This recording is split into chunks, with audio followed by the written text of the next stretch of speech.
Menjadi seorang Panglima Kodam itu adalah suatu kebanggaan. Baik kebanggaan pada diri saya pribadi tentunya, kebanggaan kepada keluarga saya, istri, anak-anak saya, kemudian kebanggaan orang tua, mertua, dan keluarga besar saya.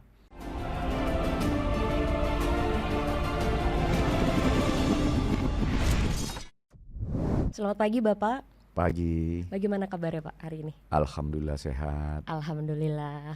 Bapak terima kasih atas kesediaan waktunya sudah berkenan untuk hadir di ruang Yogi Supardi. Karena tadi juga sudah meresmikan ya Pak ya ruang podcast Udayana. Bapak boleh dong berbincang-bincang sedikit? Boleh. Boleh ya Pak ya? Nah. Sedikit boleh, banyak boleh Pak? Boleh. Boleh juga. Ya, memulai pertanyaan nih Pak. Bapak sudah berapa lama menjabat sebagai Pangdam 9 Udayana?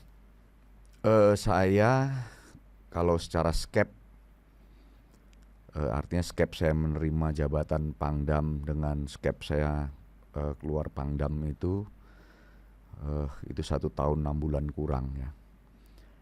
Tapi karena pelaksanaan sertijabnya agak mundur, kalau nanti insya Allah tanggal 21 saya menyerahkan tongkat estafet kepemimpinan Pangdam 9 Udayana kepada Maijen Harvendi, maka praktis saya menjabat Pangdam 9 Udayana itu selama 1 tahun 6 bulan 20 hari. Lengkap. Dan hari ini, hari Jumat sekarang tanggal 18 Agustus ini mungkin adalah hari terakhir saya ngantor di Kodam 9 Udayana sebagai Pangdam. Karena besok saya akan berangkat ke Jakarta. Tanggal 21 saya menyerahkan tongkat estafet kepemimpinan kepada pejabat baru. Nanti tanggal 22 saya kembali lagi bersama-sama dengan Pangdam yang baru. Tapi saya datang sudah tidak lagi berkapasitas pelaku Pangdam 9 Udayana. Jadi hari ini adalah hari terakhir saya. Pas ya Pak ya, hari terakhir dan sekaligus dan saya Bapak masih bisa hadir berkesempatan untuk meresmikan ruang podcast Yogi Supardi ini. Iya, terima kasih Bapak. Selanjutnya ini Pak, selama 1 tahun lebih ya Pak ya, 1 tahun 6 bulan itu kan bukan waktu yang singkat ya Pak ya untuk menjabat sebagai Pangdam. Nah, boleh dong tahu apa aja sih kesannya Bapak selama menjabat sebagai Pangdam 9 Udayana? Kesan-kesan tentu banyak ya. 1 tahun 6 bulan, kalau dikatakan rentang waktu itu panjang, bisa dikatakan juga panjang. Tapi kalau dikatakan rentang waktu itu pendek, juga bisa dikatakan pendek. Selama 1 tahun 6 bulan, ya mungkin belum banyak lah yang bisa saya lakukan. Artinya bahwa apa yang ada di benak saya, apa yang ada di angan-angan saya untuk berbuat terhadap Kodam ini juga belum bisa semua saya wujudkan. Tapi alhamdulillah selama 1 tahun 6 bulan adalah yang saya lakukan. Ya, ada yang bisa saya kerjakan untuk kemajuan Kodam 9 ini. Kesan-kesan, mungkin kalau saya berbicara kesan saya sebagai Pangdam, ya 3 hari 3 malam gak selesai Yolanda. Ya. Panjang banget ya Pak ya? Yang pasti, yang pertama bahwa kesan saya menjadi seorang Panglima Kodam itu adalah suatu kebanggaan.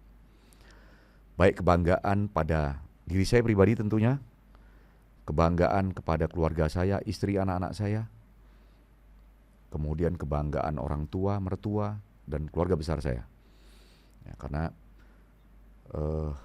tidak semua orang, tidak semua perwira tinggi mempunyai kesempatan untuk menduduki jabatan Panglima Kodam. Sehingga dengan kebanggaan tadi dan kepercayaan tadi, saya bertekad untuk bisa berbuat sesuatu, baik untuk Kodam 9 sendiri maupun masyarakat di tempat wilayah saya bertugas. Pada saat saya pertama kali masuk Kodam 9 ini, ada satu ikon yang dilakukan oleh pejabat sebelumnya. Dalam hal ini yang saat ini menjabat Pangkostrat, Letnan Jenderal TNI Maruli Simanjuntak, adalah beliau membuat melaksanakan Manunggal Air, yang akhirnya tadinya itu programnya beliau, tapi kemudian diangkat oleh Angkatan Darat menjadi program Angkatan Darat yang dinamakan TNI AD Manunggal Air. Awal mula saya berpikir bahwa wah ini berat. Saya jujur saja ketika sertijab dengan beliau mengikuti rangkaian kegiatan dengan ikon tadi itu, saya berpikir apakah saya bisa melanjutkan ini. Tapi ya saya yakin bahwa Tuhan bersama saya, sehingga saya juga bisa mengajak teman-teman, mengajak perusahaan-perusahaan yang saya kenal untuk bisa menyalurkan CSR-nya, kemudian teman-teman secara pribadi, kemudian Kementerian PUPR, sehingga akhirnya saya bisa melanjutkan itu. Nah, pada akhir tahun 2022, kita karena pada saat Pak Maruli melakukan pembuatan pompa hidram, sumur bor dan sebagainya, memang masif ya. Karena pada saat kepemimpinan beliau itu sampai membuat 227 titik. Di dalam kepemimpinan saya, kalau nggak salah cuma 108 titik. Karena memang kita kehabisan titik-titik di mana kita bisa mengangkat air yang ada di permukaan itu tadi. Tapi dari 108 titik tadi, saya membuat 13 titik pompa hidram itu bukan hanya air bersih, tapi pompa hidram pertanian. Jadi bedanya bahwa pompa hidram pertanian ini pompanya lebih besar, skalanya lebih besar. Di Fungsinya satu juga titik lebih banyak ya? mesin pompanya itu lebih banyak, ada 10. Kemudian dimensinya juga lebih besar. Kemudian volume air yang diangkat juga lebih besar. Contoh seperti pada saat saya meresmikan yang di Rotendao. Itu Rotendao itu akhirnya bisa mengairi 400 hektar sawah. Wow. Karena dengan pompa hidram pertanian tadi kita bisa mengisi 2 embung yang selama ini kering. Nah, dengan embung itu terisi, akhirnya bisa mengairi 400 hektar sawah yang akhirnya masyarakat bisa melakukan tanam padi 3 kali dalam 1 tahun. Yang biasanya hanya karena tak ada hujan, hanya 1 kali, ini bisa 3 kali tanam padi dan diselingi dengan palawija. Nah, dengan karena saya sudah tidak bisa dalam hal ini Kodim, Korem, tidak bisa, kesulitan menemukan titik-titik air tadi, akhirnya saya membuatlah gagasan program Prajaraksaka Peduli Rakyat. Saya berpikir bahwa dengan Prajaraksaka Peduli Rakyat tadi, dengan satu nama Prajaraksaka Peduli Rakyat, tapi bisa programnya apa saja. Banyak hal lah Pak ya. Banyak hal yang bisa dilakukan, tidak hanya terpaku air. Nah, dari disitulah saya mengajak lagi pihak-pihak donatur dan sebagainya untuk kita bedah rumah. Ya. Saat ini sudah kita bedah rumah di 3 provinsi ini. Bedah rumah ini ada yang renovasi, ada yang kita bangun ya. Itu sudah sekitar 153 unit. Kemudian saya membuat lagi program miniatur binter unggulan Angkatan Darat. Kenapa saya buat miniatur program unggulan binter Angkatan Darat ini? Ide saya buat seperti itu. Karena kan banyak sekali ya program-program binternya Angkatan Darat ini bagus-bagus sebenarnya. Ya.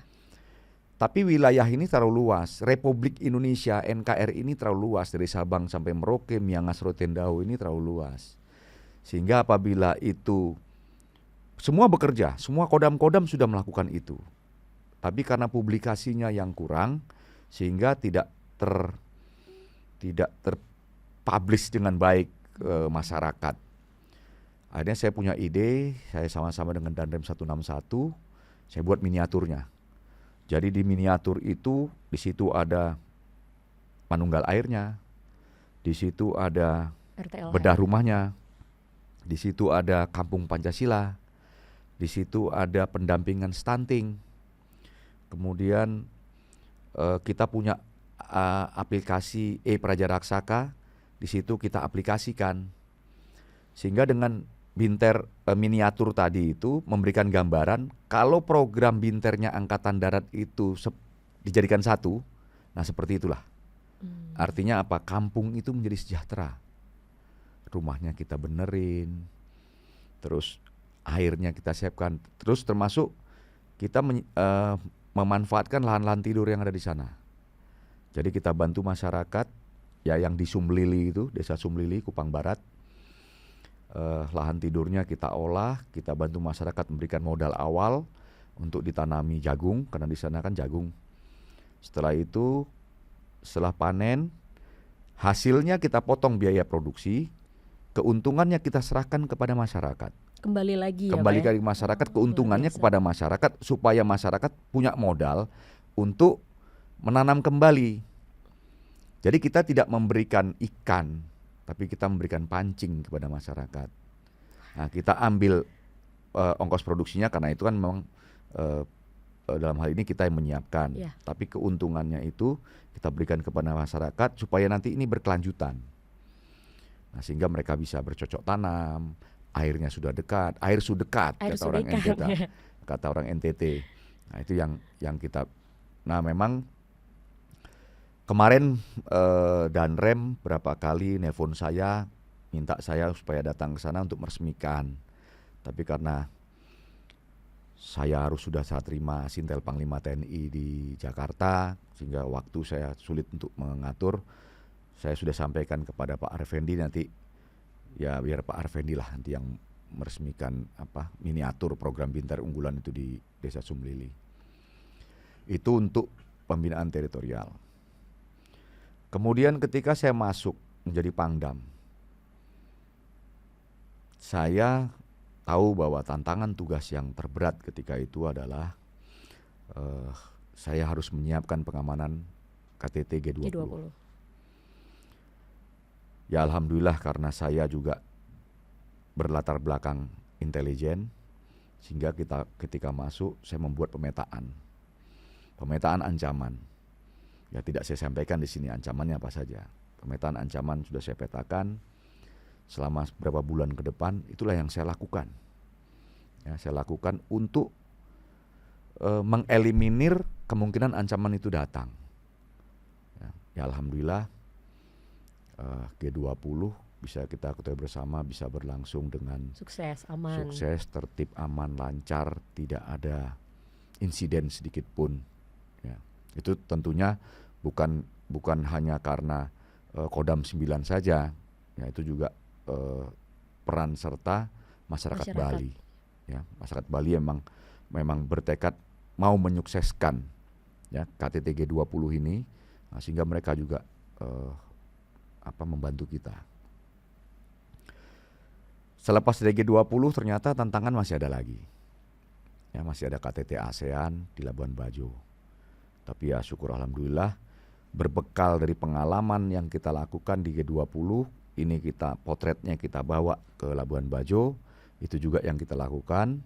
Ya alhamdulillah bisa berjalan juga dengan lancar, aman, tidak ada insiden sedikit pun.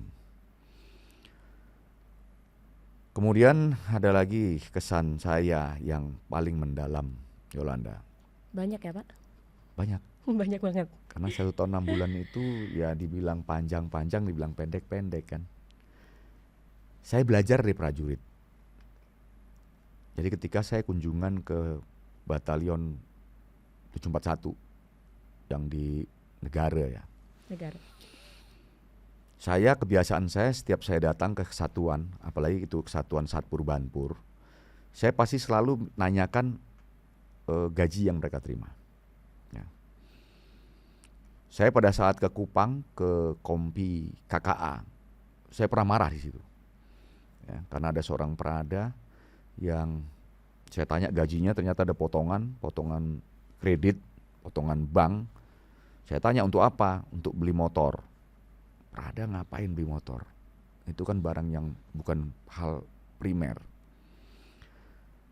Ternyata karena dia itu adalah perada yang dulu melaksanakan tugas Prabinsa, sehingga ya Pak ya? diwajibkan untuk beli motor. Itu akhirnya saya nggak jadi marah saya tarik lagi lah, itu bukan keinginannya dia, tapi itu adalah kebijakan. Nah, ketika saya di 741 begitu juga, saya cek berapa kamu Prada penghasilanmu, sekian Pak, sekian juta, untuk apa aja, itu saya rinci, untuk makan 1 bulan sekian, untuk mungkin alat mandi dan sebagainya, vitamin atau makanan tambahan sekian, ini sekian, bisa ngirim orang tua, kemudian yang dia tabung sekian, kemudian yang menyatakan dia ada potongan bank, kalau nggak salah sekitar 1,5 juta.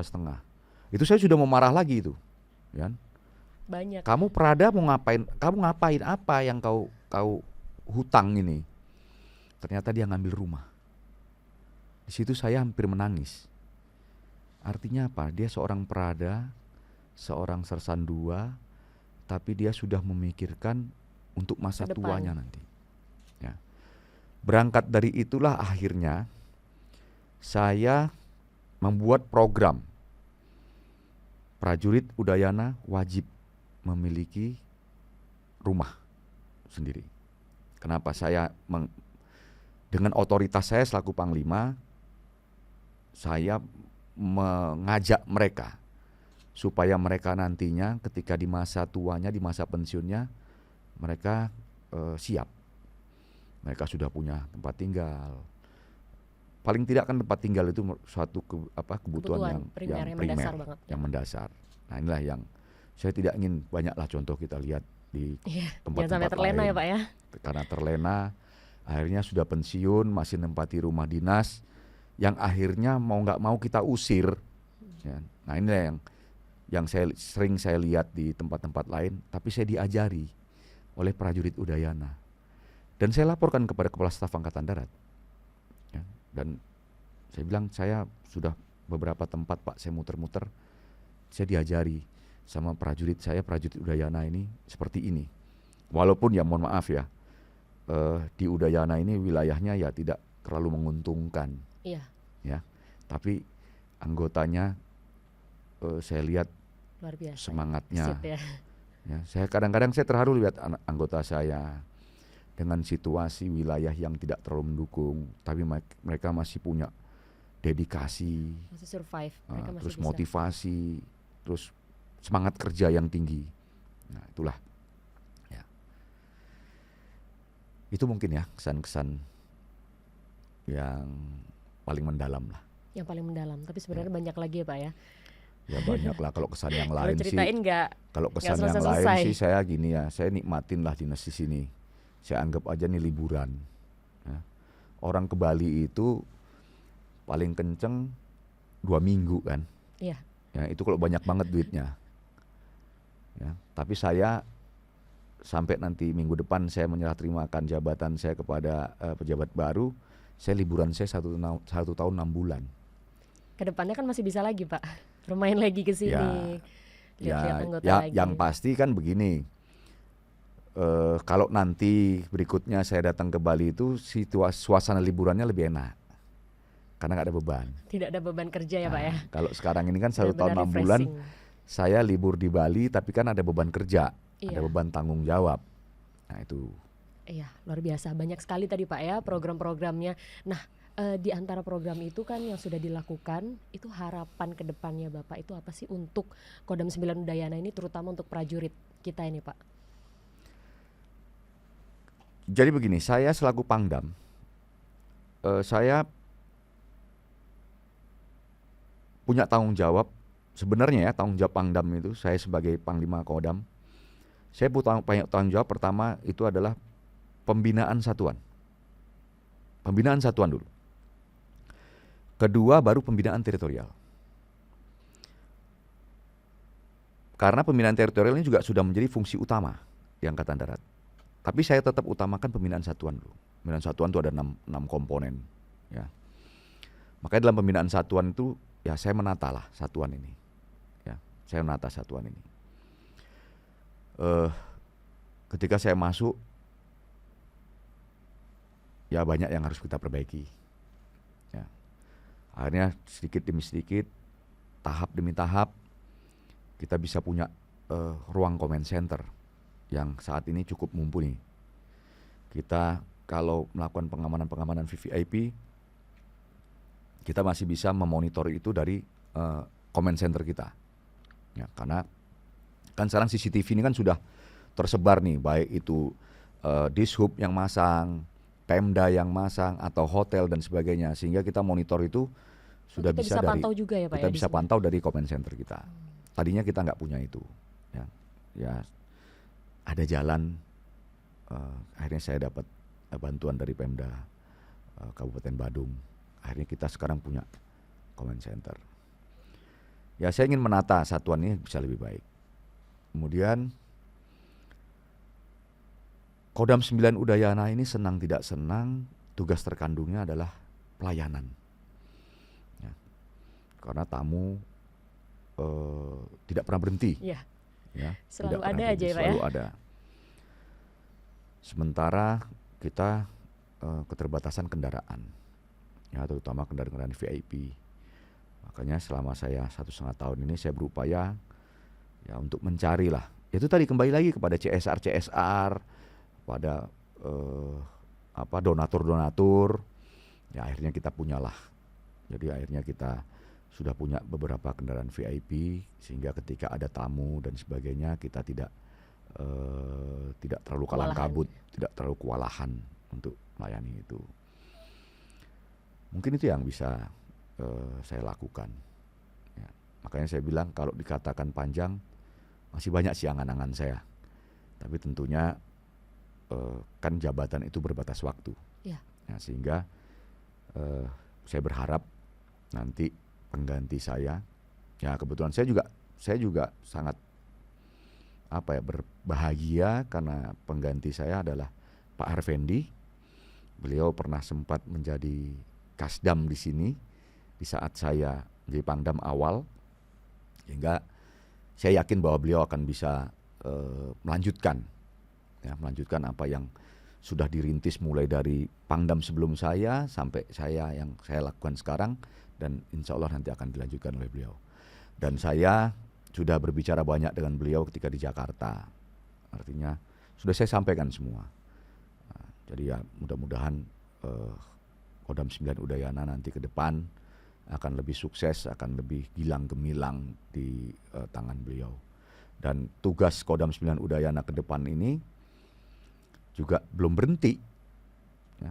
Masih di depan ini masih ada KTT AIS, masih ada WWF, dan terus akan ini. Tapi dengan kemarin kita sudah selesai melaksanakan G20, KTT ASEAN dan sebagainya, SOP yang kita buat kemarin dan sudah kita uji selama 2 kali KTT ini ya sudah bisa lah jadi acuan. Ya, harapan kami juga nanti ketika Bapak kembali, Bapak tersenyum melihat Kodam 9 Udayana. Amin. Amin. Terima kasih Bapak atas waktunya. Semoga Bapak sehat dan senantiasa dalam lindungan Tuhan. Terima kasih Bapak. Selamat pagi. Terima kasih Yolanda. Baik, rekan-rekan semuanya, itulah tadi bincang-bincang singkat kita bersama dengan Pangdam 9 Udayana, dan semoga kita semua dalam lindungan Tuhan. Sampai jumpa di kesempatan berikutnya. Selamat pagi.